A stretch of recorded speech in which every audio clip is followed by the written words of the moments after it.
السلام علیکم یا علی مدد، آپ دیکھ رہے ہیں الحسینی ازا یوٹیوب چینل۔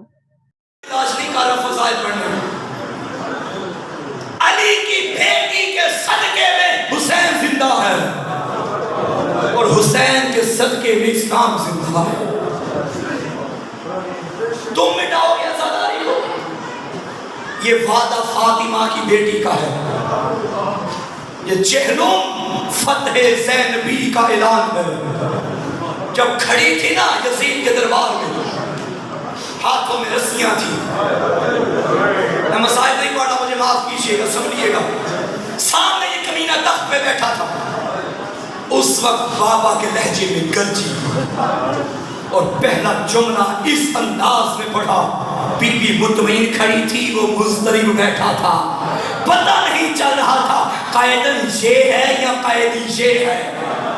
تب بی بی نے فرمایا یبنت لکا، اے ہمارے آزاد کردہ غلاموں کے بیٹے۔ اللہ اکبر، پتہ چل رہا تھا علی کی بیٹی ہے۔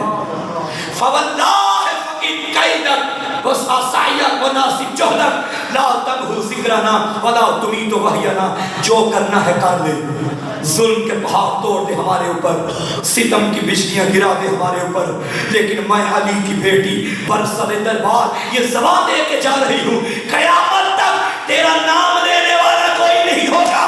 میرا حسین کل بھی زندہ تھا، اب بھی زندہ ہے۔ یہ علی کی بیٹی کا وعدہ ہے، اور کل انشاءاللہ میں تمام جوانوں سے، بزرگوں سے، بچوں سے کہوں گا، ماں بہنوں سے کہوں گا، کوئی شیعہ گھر میں نہ بیٹھے، سارے نکلیں گے جلوس میں، جہاں جہاں جلوس آ کے قریب بڑھتا ہے سارے نکلیے۔ کل کا دن تکفیریت کی موت ہے۔ تمہیں پچھلے سال کا چہلم بھول گیا؟ پچھلے سال پاکستان کا ریکارڈ تھا، اس سال ایشیا کا ریکارڈ بنے گا۔ جو کربلا میں نہیں جا سکے، ہم پاکستان کی سڑکوں کو کربلا بنائیں گے، اور ہر گھر سے، ہر گھری سے ایک ہی صدا آئے گی، لبیک یا حسین۔ یہ علی کی بیٹی کا وعدہ ہے۔ اچھا سوال یہ ہے، آپ ابھی سوال کریں گے قبلہ، آپ نے تو ابھی کہا کہ بی بی نے فرمایا تھا یزید تیرا نام لینے والا کوئی نہیں ہوگا، آج یزید کی وکالت کرنے والے ہیں بھائی، ہے ہی یزید کی وکالت ہو رہی ہے، وہ الگ بات کے ڈائریکٹ ہوتی ہے یا انڈائریکٹ، اندر یہ یزید کو چھپانے کی کوشش کر رہے ہیں، ہوتی نہیں ہے اس طرح خفیہ حمایتیں۔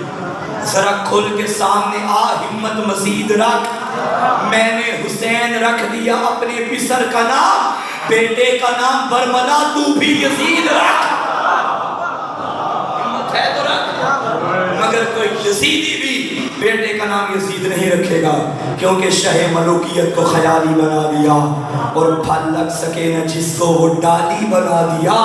کافر بھی نام رکھتے نہیں یزید، شبیر نے یزید کو گالی بنا، شبیر نے صلوات پڑھیے محمد وآلہ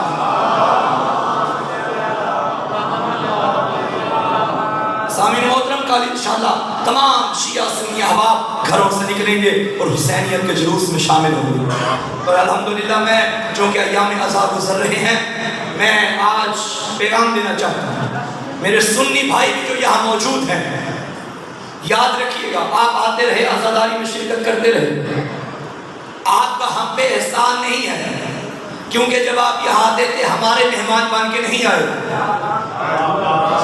آپ محمد کے بیٹے کے مہمان بن کر رہے ہیں، آپ محمد کی بیٹی کے مہمان بن کر رہے ہیں، اس کی جزا سیدہ آپ کو دے گی انشاءاللہ۔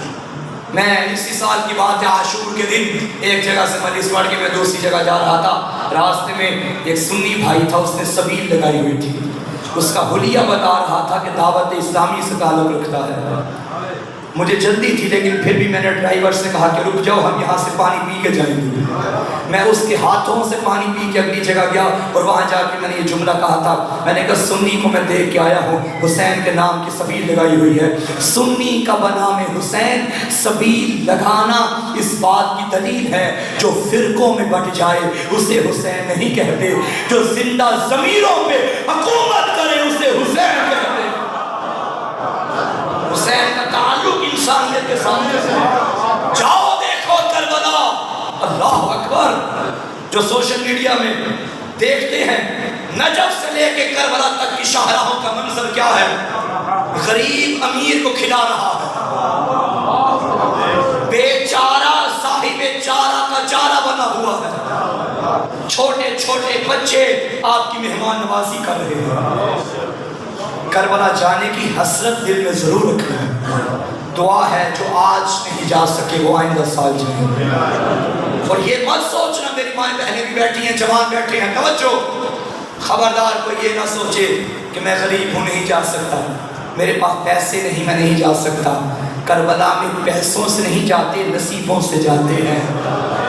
میں ذاتی طور پہ کہہ رہا ہوں، میں نے ایسے لوگوں کو بھی کربلا میں دیکھا ہے جو یہاں مانگ رہے ہوتے ہیں وہاں بانٹ رہے ہوتے ہیں۔